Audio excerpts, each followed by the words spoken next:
දෙදස් 24 ක්වෙෂන් නම්බර් 4 එකේ එතකොට අපිට මේට්‍රික්ස් එකක් දීලා තියෙනවා. මුලින්ම කැරක්ටරිස්ටික් පොලිනෝමියල් එක හොයන්න කියනවා. ඊට පස්සේ මිනිමල් පොලිනෝමියල් එක හොයන්න කියනවා.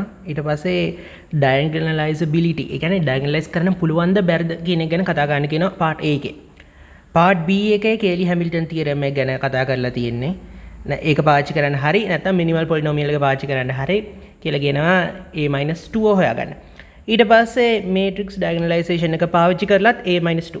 ඇත්තටම A-2 කියලා කියන්නේ මේට්‍රික්ස් එකේ ඉන්වර්ස් එක දන්නවනේ A-1. ඒ විදිහට පවර් එක -2 තියෙන එක. සාමාන්‍යයෙන් අපි පොසිටිව් පවර්ස් ගන්න ගොඩක් කතා කරලා තියෙන්නේ. මෙතනනේ නෙගටිව් පවර් ගැන කතා කරලා තියෙන්නේ.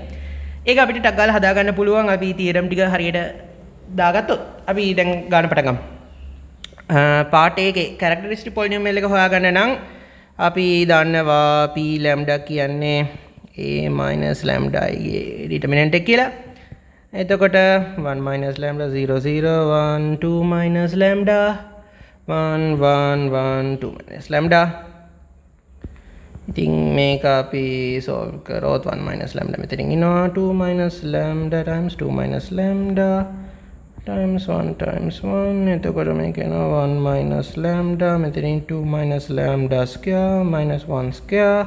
1 lambda මෙතන ආය 1 lambda ඊට පස්සේ 3 lambda විදිහට එනවා. එතකොට අපිට මේක ලියා ගන්න පුළුවන් 1 lambda square 3 lambda කියලා. මේක තමයි එතකොට අපේ කැරක්ටරිස්ටික් පොලිනෝමියල් එක. දැන් අපිට හොයන්න කියනවා මේ ඊට පස්සේ මිනිමල් පොලිනෝමියල් එක ඊට පස්සේ ඩයගනලයිසබිලිටි ගැන කතා කරන්න කියලා. ඇත්තටම අපිට දැන් මෙහෙම ප්‍රශ්නයක් එන්නේ කාගෙන්ද කියලා බලමු. ලැම්ඩා වලට එන්න පුළුවන් උත්තර 1 1 3 නේ තියෙන්නේ. algebraic multiplicity of 1 2 තියෙනවා. algebraic multiplicity of 3 තියෙනවා 1 කියලා. එතකොට මේ algebraic multiplicity එක 1ට වඩා ඉන්න අය හින්දානේ අතරම diagonalizability එකේදී ප්‍රශ්නයක් එන්න පුළුවන්. එහෙනම් lambda equals 1 වෙද්දී තියෙන සිටුේෂන් එක අපි බැලුවා නම් හරිනේ. ඒ කියන්නේ lambda equals 1 වෙද්දී geometric multiplicity එක 2 ආව නම් diagonalizable. ඒ වුණාට geometric multiplicity එක 1 ආවොත් එයා diagonalizable නෑ. අපිට එන ඇතර Jordan decomposition එකක් වගේ කරලා තමයි සිද්ධිය හදන්න වෙන්නේ. ඒ වුණාට ඒ ගැන මෙතනදී හරිය නෑ. ඒ වුණාට අපිට දැන් මේකද මෙන්න මේ ඔප්ෂන් එකද එන්නේ කියලා බලන්න ඕනේ. මෙහෙම වුණොත් නම් diagonalizable. මෙහෙම වුණොත් diagonalizable නෑ. හරිනේ. ඉතින් එහෙනම් අපි lambda equals 1 ගැන බලමු. එතකොට a-1 i දෙන්නේ. එතකොට 1 එකක් අඩු කරපුවාම අපිට එනවා 0 0 0 1 1 1 1 1 1. මේක අපිට තේනවා second row එක third row එක linearly dependent කියලා. එතකොට 0 0 1 1 1 0 0 0. දැන් මෙතනදී 0 තියෙන columns නෙමෙයි rows දෙකක් තියෙනවා. ඒ කියන්නේ 0 විතර තියෙන. ඒතර nullity එක අපේ 2 කියලා තියෙනවා. rank එක තියෙනවා 1 කියලා. මොකද ඉලක්කම් තියෙන rows එකයින් තියෙන්නේ. rank එක 1. rank nullity theorem එක අනුව 2 + 1 එකෙන් එතකොට 3 ඇවිල්ලා තියෙනවා. එතකොට ඒක අපේ vector space එකේ dimensions ගානටත් match වෙනවා. ඒ කියන්නේ අපේ වැඩේ හරි මෙතනදී. එතකොට මතක තියාගන්න nullity එක සමාන වෙනවා geometric multiplicity එකට.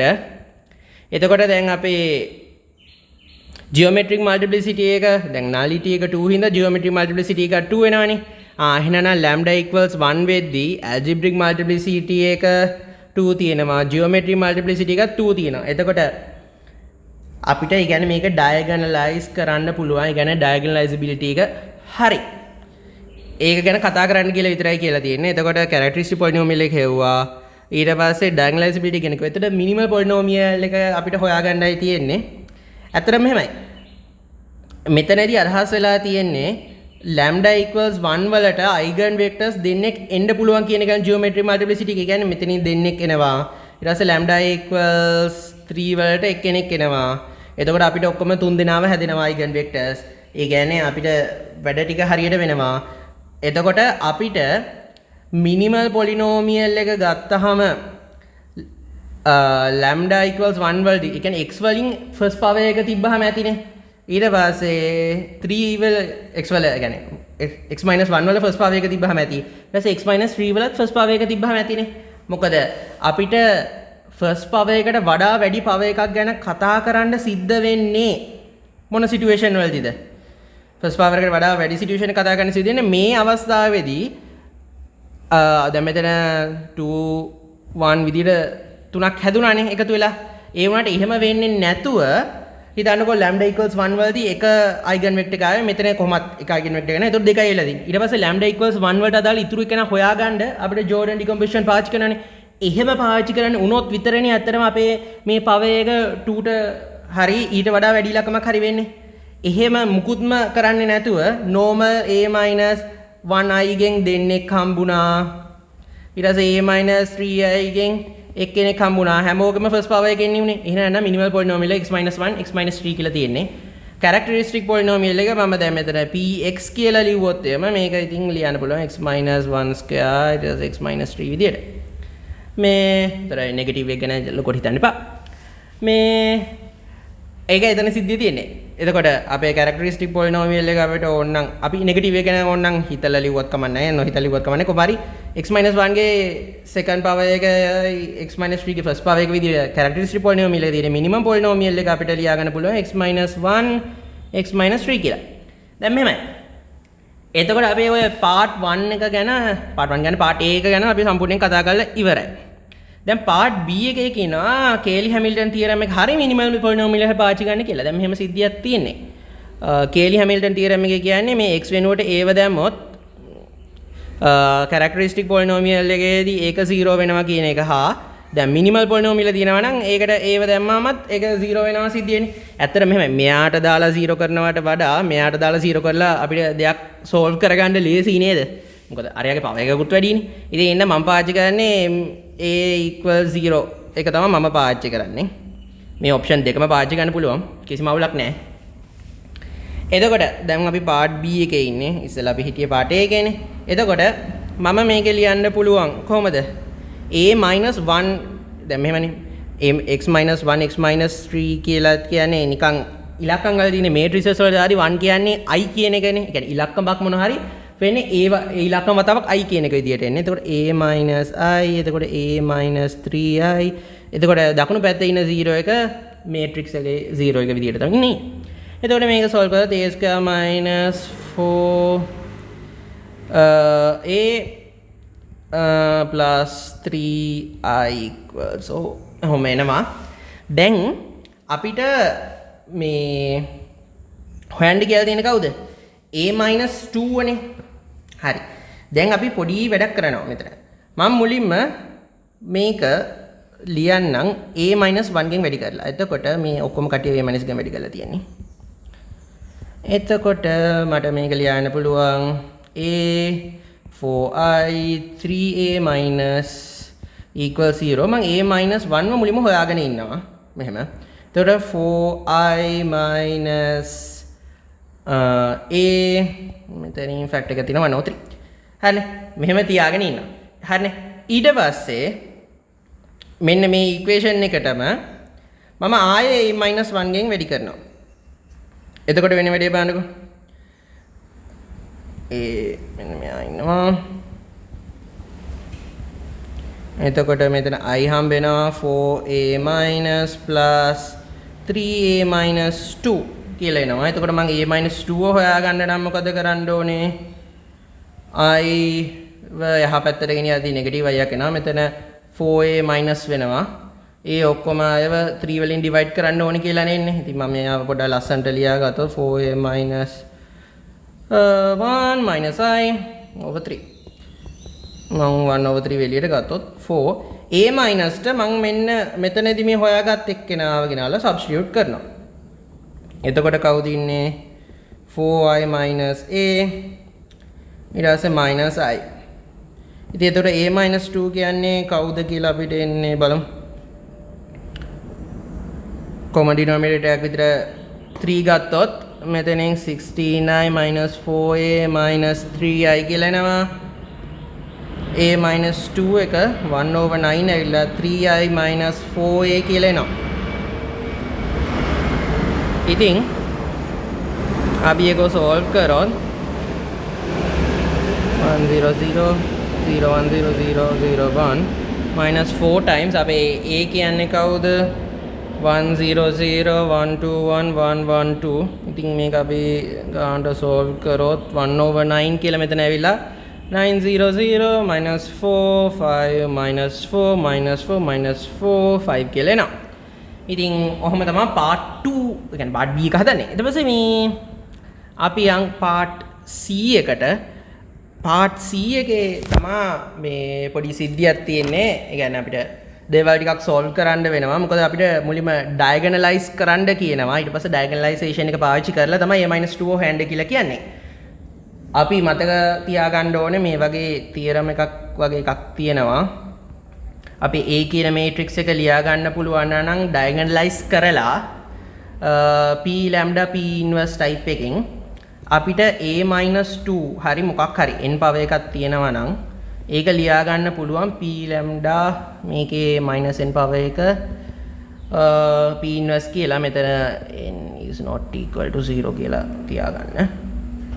මොකද 0 power එකේදී case එකක් එනවා. එතකොට දැන් මෙහෙම සිද්ධියක් තියෙන්නේ lambda එකේ එක්කෙනාව මම ලියාගත්තොත් මෙහෙම lambda 1 lambda 2 lambda 3 මෙහෙම lambda n වෙනකන් තියනවා කියලා. lambda ගේ minus n power එක කියන්නේ 1 over lambda 1 ගේ power එක එන්න 1 over lambda 2 ගේ power එක එන්න එක කොහොමම 1 over lambda n ගේ power එකේ n එක විදියට එන්නේ. මේක ඕනනම් m කියලා දාගන්නකො. පැටලෙන්නේ නැති වෙන්න. එතකොට m by m එකක් විදියට තියෙන කියලා හිතාගන්න matrix එක. එතකොට n power එක apply කරන්නේ කොහොමයි? ඉතින් ඒක lambda අරන් අපි මේ හොයාගත්තා කොහොමද? lambda ටික අපිට පටන් ගද්දිම ආවා 113 කියලා. ඒ වුණාට ඒකට අදාළ eigen vectors ටික හොයාගන්න ඕනේ. එහෙනම් අපි දැන් ටක් ගාලා eigen vectors ටික හොයාගන්න ඕනේ. මොකද eigen vectors ටික තමයි මෙන්න මේකේ ඔය p විදියට ඉන්නේ.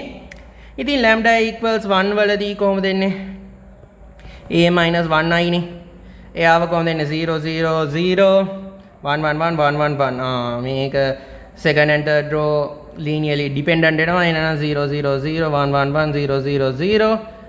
ඒකෙන් අපිට ලියා ගන්න පුළුවන් කොහොමද මෙයාව x y z කියලා දාගෙන මේක 0 වෙක්ටර් එකට සමාන කරොත් x y z කියන එක 0 වෙනවලු. හරිනේ. ඉතින් මම මෙයාගෙන් ලියා ගත්තොත් x කියන එක නම් minus y minus z කියලා ලියා ගන්න පුළුවන් නේ. එතකොට අපිට එන්නේ කොහොමද? වෙක්ටර් එක x y z minus y minus z මෙතන ඉන්නේ plus y නේ. plus y plus z y අකුරු වලින් කට්ටිය එළියට ගත්තොත් minus 1 1 0 z වලින් ගත්තොත් minus 1 0 1 ඔන්න ඔහොම මේ vectors දෙකක් එනවා. හරිනේ. ඊට පස්සේ lambda equals 3 ට ගත්තොත් එහෙම minus 2 0 0 ඊට පස්සේ මෙතනින් කොහමද 1 minus 1 1 1 1 minus 1 එනවා. ඊට පස්සේ අපිට third column එක second column එකට එකතු කරොත් minus 2 0 0 2 0 0 1 1 minus 1 කියලා එනවා. මේක පොඩ්ඩක් අපි simplify කරලා දැම්මොත් පුළුවන් මේ second row එක first row එකට එකතු කරලා 0 0 0 ඊට පස්සේ second row එක දෙකෙන් බෙදුවාම 1 0 0 1 1 minus 1 ඊට පස්සේ second row එක third එකෙන් අඩු කරපුවාම අපිට මෙහෙම ලියා ගන්න පුළුවන්. ඉතින් අපි මේ matrix එකට 0 0 0 1 0 0 0 1 1 1 minus 1 මෙතන ඉන්නේ. ඊට පස්සේ x y z විදියට දාගත්තොත් එයාගෙන් එන අයව ගත්තම x equals 0 එනවා y equals z කියලා එනවා. එහෙනම් ඒකෙන් එන vector එක 0 1 1. හරිනේ. එතකොට අපිට a equals p lambda p inverse type එකේදී a කියන එක්කෙනාව ලියා ගන්න පුළුවන් කොහොමද? අපි order එකටම ගන්න ඕනේ. මෙතනදී පළවෙනියට වෙන්නේ -1 1 0 ඊට පස්සේ -1 0 1 ඊට පස්සේ 0 1 1. එතකොට ඒකට අදාළ lambda order එක තියෙන්නේ 1 1 3 විදිහට. ඊට පස්සේ දැන් අපි මෙතන p inverse හොයා ගන්න ඕනේ. p inverse අපි හොයාගන්න විදිහ තමා වැදගත්. p inverse එන්නේ කොහොමද? adjoint of p divided by determinant of p. ඇතරම determinant of p ඔයාලා calculate කරලා බලපුවාම මෙතන determinant of p එනවා 2 කියලා. adjoint of p කියලා කියන්නේ කෝෆැක්ටර් මේට්‍රික්ස් එක අරගෙන එයාගේ ට්‍රාන්ස්පෝස් එක ගන්න එක. එතකොට කෝෆැක්ටර් මේට්‍රික්ස් එක ගන්න ට්‍රාන්ස්පෝස් අරගෙන ওই සිද්ධිය ඔක්කොම කරපුවාම ඔයාලට P ඉන්වර්ස්ව හොයාගන්න පුළුවන් 1/2 minus 1 1 minus 1 minus 1 minus 1 1 1 1 1 විදිහට මේ මොකද මම මේ කෝෆැක්ටර් මේට්‍රික්ස් එකයි ට්‍රාන්ස්පෝස් එක ගැන කතා කරන්නේ නැත්නම් මෙතන මේක ෆස්ට් සෙම් එකේදී එහෙම අපි කතා කරලා තියෙන නිසා මේ එතකොට අපේ දැන් A වලට අදාළ වෙන එළියේ දැන් අපි A වල -2 පවය ගන්න ඕනේ එහෙනම් කොහොමද P lambda -2 P inverse එතකොට මෙයාව අපි A type එකෙන් ලියා ගන්න ඕනේ -1 -1 0 1 0 1 0 1 1 මෙතන 1/1 ස්ක්වයර් කියන්නේ 1යි 1/1 ස්ක්වයර් කියන්නේ 1/3 ස්ක්වයර් කියන්නේ 9 ඊට පස්සේ අපි P inverse අපි ලියා ගන්නවා P inverse එන්නේ half times මෙතන -1 -1 1 1 -1 1 -1 1 1 ඉතින් ඔයාලා මේක solve කරපුවාම A -2ට අර කලින් ආපු උත්තරෙ මෙනවා 1/9 900 -45 -4 -4 ඉතින් එතකොට අපි මිනිමල් පොලිනෝමියල් පාවිච්චි කරලා ඩයගනලයිසේෂන් පාවිච්චි කරලා A -2ට එකම උත්තරේ එන්නේ. ඉතින් ඒකෙන් අපිට තේරෙනවා අපේ උත්තරේ මෙතන හදලා තියෙනවා හරි කියලා.